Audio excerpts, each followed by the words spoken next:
Hi hello வணக்கம் நமஸ்தே எல்லாரும் எப்படி இருக்கீங்க? இன்றைக்கி வந்து நம்மளோட சேனலில் ஒரு ஸ்வீட் ரெசிபி தாங்க பண்ண போகிறோம். இந்த ஸ்வீட் வந்து சேமியாவில் பண்ணுவாங்க, ரம்ஜான் ஸ்பெஷல். ஓல்டு டைமில் எல்லாம் இந்த ஸ்வீட் கண்டிப்பாக ரம்ஜான் அன்றைக்கி பண்ணுவாங்க ஆந்திராவில்.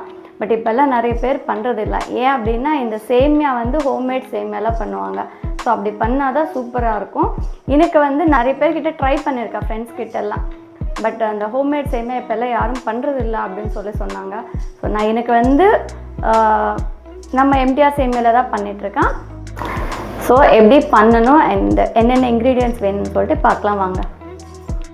ஸ்வீட்லெஸ் கோவா, நான் இது வந்து ஃபுல் க்ரீம் மில்க் வாங்கிட்டு ஃபுல்லாக நான் வீட்லேயே பண்ணியிருக்கேன். அப்படியே வந்து பால் மட்டும் வச்சு சிம்மில் வச்சு நம்ம கலக்கிட்டே இருந்தால் இந்த கோவா ரெடி ஆகும். ஓகே, நெக்ஸ்ட்டு ஒரு கிளாஸ் வந்து சேமியா, ஒரு கிளாஸ் சுகர். இதில் வந்து நட்ஸ் நான் இதை ரெண்டு மட்டும்தான் யூஸ் பண்ணிகிட்ருக்கேன். பாதம் அண்ட் காஜு மட்டும்தான் யூஸ் பண்ணிகிட்ருக்கேன். கீ தேவையான அளவுக்கு மேக்ஸிமம் ஒரு அரை கப்பு தேவைப்படும், இல்லை கொஞ்சம் கம்மியாக கூட போட்டுக்கோங்க. அப்புறம் இதில் வந்து தாளிக்கிறதுக்கு ஒரு 3 ஏலக்காய், ஒரு பட்டை, ஒரு 5 கிராம்பு. ஸோ இது தாளிச்சிட்டு தான் நம்ம இதை பண்ணணும். ஃபஸ்ட்டு இதில் வந்து ஒரு 2-3 ஸ்பூன்ஸ் கீ போட்டுக்கிட்டு, நம்ம ஏலக்காய் பொடி எல்லாம் போட மாட்டோம். ஸோ இந்த இன்க்ரீடியன்ட்ஸ், இந்த ஏலக்காய், பட்டா, கிராம்பு தான் வந்து போட்டு ஃப்ரை பண்ணணும். ஸோ இப்படி பட்டை வந்து கொஞ்சம் பெருசாகவே போடுங்க, இது நம்ம சாப்பிடும்போது தனியாக எடுத்து வச்சுடுவோம். ஓகே, ஸோ கீ ஹீட் ஆன உடனே போட்டு ஜஸ்ட் ஒரு 1 மினிட் நம்ம வந்து ஃப்ரை பண்ணிக்கணும். ஸோ சேமியா வந்து சிம்மில் வச்சுட்டு நல்லா ப்ரௌனிஷாக ஃப்ரை பண்ணணும். ஸோ இப்போ நான் எடுத்தது வந்து அன்ஃப்ரைட் சேமியா தான் எடுத்திருக்கேன். ஏன்னா 1:1.5 தான் நான் தண்ணி போட போகிறேன். அதே வந்து நம்ம ஃப்ரைடு எடுத்திருக்கோம் அப்படின்னா 1:2 போடுங்க. அப்போ தான் வந்து அந்த சேமியா பாயில் ஆகும்.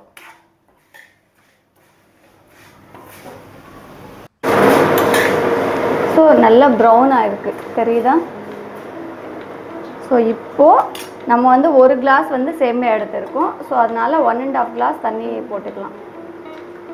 1/2 கிளாஸ், 1.5 கிளாஸ் போட்டு ஃபஸ்ட்டு சேமியா நல்லா பாயில் பண்ணிக்கலாம். ஸோ இப்படி மூடி வச்சு தான் வந்து நம்ம பாயில் பண்ணிக்கணும். ஸோ இந்த சேமியா பாயில் ஆகும்போதே வந்து அந்த பட்டா, கிராம்பு இருக்கு இல்லையா, அதோட ஃப்ளேவர் எல்லாம் நல்லா பிடிக்கும். ஸோ இப்போ சேமியா பார்த்தோன்னா பாயில் ஆயிருக்கு, ஓகேவா? அதனால் மூடி எடுத்துடுங்க. மூடி எடுத்துட்டு சிம்மில் வச்சு இந்த தண்ணி எல்லாம் வந்து நல்லா ட்ரை ஆகிடணும்.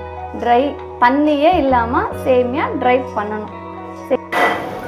பார்த்தீங்களா, சேமியா எல்லாம் ஸ்மாஷ் ஆகக்கூடாது. நீங்கள் மிக்ஸ் பண்ணும்போது சேமியாவே இருக்கணும், ஆனால் சேமியா பாயில் ஆகணும். ஓகே, ஸோ இப்போது தண்ணி எல்லாம் இல்லை, பார்த்தீங்களா, ரொம்ப லைட்டாக அங்கங்கே தான் இருக்குது.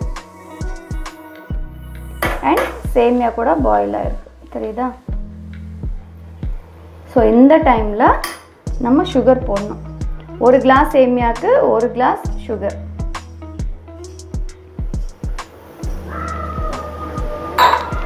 போட்டு ஒரு வாட்டி மிக்ஸ் பண்ணிவிட்டு மூடி வச்சிடுங்க. அதுலேயே வந்து பாக்கம் வந்துடும்.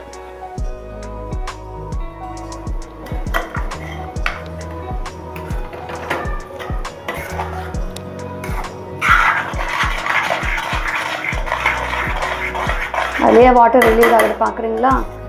ஜஸ்ட் 1 மினிட்குள்ளேயே வந்து வாட்டர் ரிலீஸ் ஆச்சு.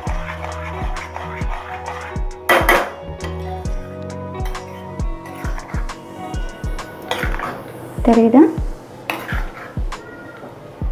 இதெல்லாம் வந்து அகெயின் நல்லா ட்ரை ஆகிடணும். பாக்கம் மாதிரி அதுலேயே வந்துடும், நல்லா பாக்கு மாதிரி வந்து அப்படியே ட்ரை ஆகிடும். அதுக்கப்புறம் தான் நம்ம கோவா போடலாம். ட்ரை பண்ணுங்கள். நான் பண்ணுற டிஷ்ஷஸ் எல்லாம் கொஞ்சம் டிஃப்ரெண்ட்டாக இருக்கும், ஆனால் டேஸ்ட்டாக இருக்கும். ஓல்டு டைமில் பண்ண டிஷ்ஷஸ் தான் இது எல்லாமே. நான் சொல்கிறது, நான் சின்ன குழந்தை ஒரு 4th or 5th படிக்கிற டைம்லேருந்தே இந்த சேமியா நிறைய பேர் பண்ணிகிட்டே இருப்பாங்க. ரம்ஜான்னாவே வந்து எங்கள் வீட்டுக்கு வந்து அவ்வளோ வரும். எங்கள் பெரியம்மா வீட்டுக்கு வரும், பெரியம்மா எங்களுக்கு கொடுத்து விடுவாங்க. ஸோ இது எல்லாமே வந்து சூப்பராக இருக்கும். கண்டிப்பாக ட்ரை பண்ணி பாருங்கள்.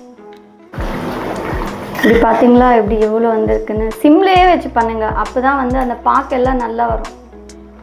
ஹை ஃப்ளேம் வச்சிட்டிங்கன்னா சீக்கிரமாக ட்ரை ஆகிடும். அந்த சேமியா எல்லாம் வந்து நல்லா பாக்குலேயே வந்து ட்ரை ஆகணும். ஸோ அதனால் சிம்லேயே வச்சு பண்ணுங்கள். ஸோ இந்த கோவா எப்படி ரெடி பண்ணியிருக்கோம்னா, பியூர் இது இருக்குது இல்லையா, க்ரீம் மில்க். ஸோ அந்த க்ரீம் மில்க் வாங்கிட்டு அப்படியே வந்து சிம்மில் வச்சுட்டு நல்லா மிக்ஸ் பண்ணிகிட்டே இருந்தோம். சுகர் எதுவுமே போடக்கூடாது.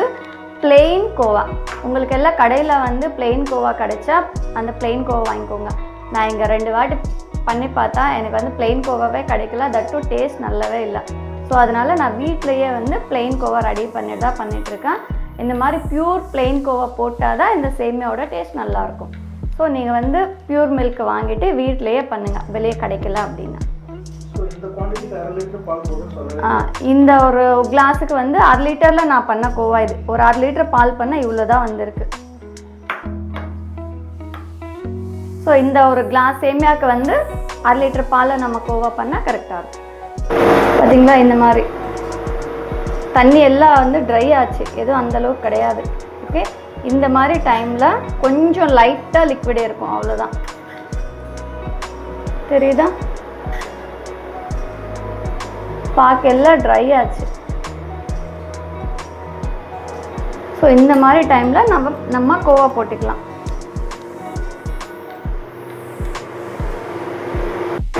ஸோ இப்போது நல்லா மிக்ஸ் பண்ணிடலாம். மிக்ஸினா சேமியா வந்து சேமியாவே இருக்கணும், நல்லா கொலன்னு களி மாதிரி மிக்ஸ் பண்ணக்கூடாது. நம்ம பாஸ்மதி ரைஸ் பிரியாணி பண்ணால் எப்படி மிக்ஸ் பண்ணோம் அந்த மாதிரி தான் இது பண்ணணும்.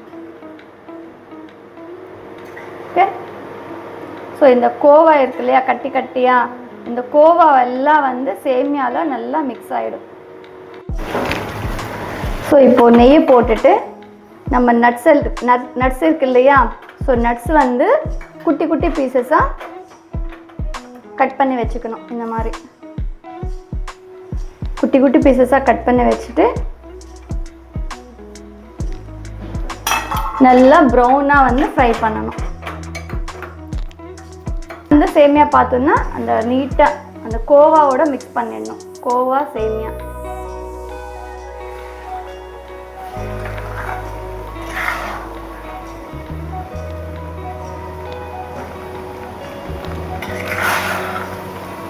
நீங்கள் அதே வந்து ஸ்வீட் கோவா வாங்கிட்டீங்க அப்படின்னா அந்த சுகர் கம்மி பண்ணுங்கள்.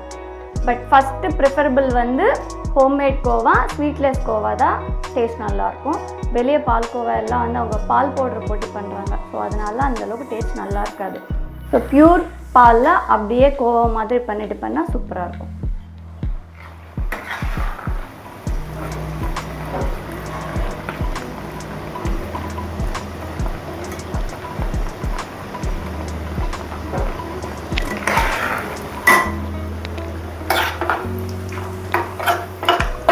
நல்லா ப்ரௌன் ஆச்சு.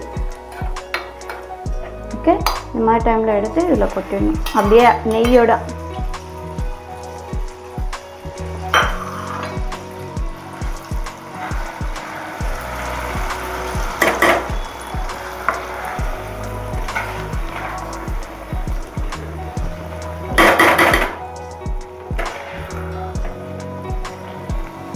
ஓகேவா,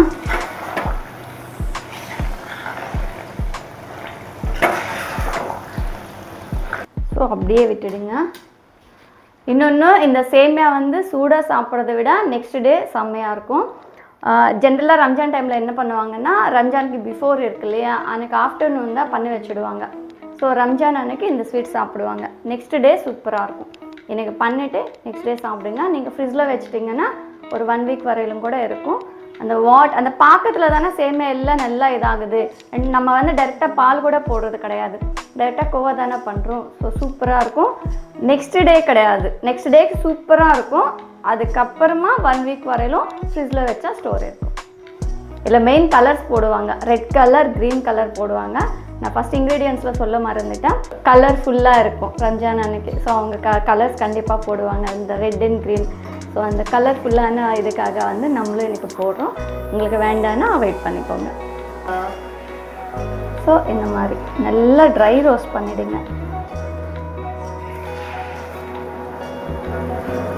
ஓகே, இன்னும் ட்ரை ஆகணும், இந்த லிக்விடே இருக்கக்கூடாது. அட்லீஸ்ட் வந்து நம்மளுக்கு மிஷின் கிடச்சிருக்கு அப்படின்னா நெக்ஸ்ட் இயர் ரம்ஜானுக்கு வீட்டில் சேமியா பண்ணி இந்த டிஷ் பண்ணலாம். மேக்ஸிமம் ட்ரை பண்ணுறா அதுக்குள்ளே கிடைக்குமா அப்படின்னு. இப்போ வெளியே கூட மிஷின் கூட கிடைக்கல அப்படின்றாங்க நிறைய பேர். பட் ட்ரை பண்ணிவிட்டு மிஷின் கிடச்சிருக்குன்னா நம்ம வீட்டிலையே வந்து சேமியா பண்ணிவிட்டு வெயிலில் காய வச்சுட்டு இந்த டிஷ் பண்ணி பார்க்கலாம். அப்போ சூப்பராக இருக்குமா. சத்தியமாக ஒரு ஆள் நாளெல்லாம் பண்ண முடியாது. அப்போல்லாம் வந்து ஒரு 10 பேர் 15 பேர் இருப்பாங்க. ஸோ அவங்க வந்து ஒவ்வொருத்தங்க ஒரு 10 மினிட்ஸ் அப்படி பண்ணுவாங்க. சேமியா அப்படியே சுற்றுவாங்க.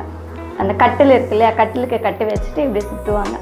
சேமியா ரொம்ப நேரம் சுற்ற முடியாது, ஏன்னா அவ்வளோ டைட்டாக இருக்கும். நம்ம சப்பாத்தி விட இன்னும் டைட்டாக இருக்கும் மாவு. அப்படி சுற்றினா வந்து முடியாது, 5 மினிட்ஸ் மேலே சுற்ற முடியாது யாருனாலும். ஸோ இந்த நல்லா ட்ரை ஆச்சு பார்த்தீங்களா.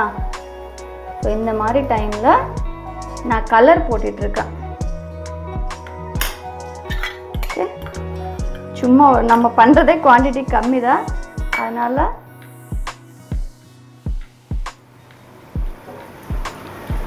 ஒரு 3 drops green, 3 drops வந்து ரெட். ஓகே, இப்போ இந்த மூடி வச்சுட்டு ஒரு 2 மினிட்ஸ் வச்சுட்டு ஆஃப் பண்ணிடுங்க. அவ்வளோதான். ஆஃப் பண்ணதுக்கப்புறமா அப்படியே ஒரு 1/2 hour அப்படியே மூடியோடையே இருக்கட்டும். 1/2 hour கழிச்சிட்டு மூடி எடுத்து பார்த்துட்டு அப்படியே நம்ம தம் பிரியாணி மிக்ஸ் பண்ணோம் இல்லையா, அந்த மாதிரி மிக்ஸ் பண்ணிவிட்டு சாப்பிட்லாம். நல்லா ஆற வச்சு சாப்பிட்டா சூப்பராக இருக்கும். ஆறினதுக்கப்புறமா நான் நாளைக்கு ஒரு வாட்டி டெக்ஸ்சர் எப்படி இருக்குன்னு சொல்லிட்டு நான் காமிக்கிறேன். ஸோ நெக்ஸ்ட் டேக்கு வந்து எல்லாம் எப்படி பொடி பொடியாக இருக்கும். நம்ம பிரியாணி எப்படி இருக்கும், உதிரியாக. ஸோ சேம் அந்த பிரியாணி மாதிரியே இருக்கும்.